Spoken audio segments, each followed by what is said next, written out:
Kumaha sih Allah teh? Apakah siga orang? Karena orang teh sebagai makhluk paling sempurna bentukna teh gitu. Apa kalau teh jadi agak deket-deket siga orang? Tah teu pantes nanya kumaha ari Allah teh dijawab ku sifat mukhalafatul hawa di situ.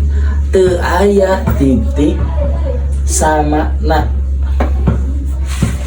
Teu aya titik sama. Ya, lain non beda jeung sakabehan anyar. Kami dijelaskan. Namun misalkan enak disebutkan beda jeung sakabehan anyar, berarti ayeuna kieu. Aya nu ngaranna beda.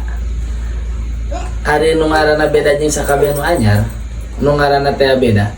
Meskipun beda, tapi sok aya akurna.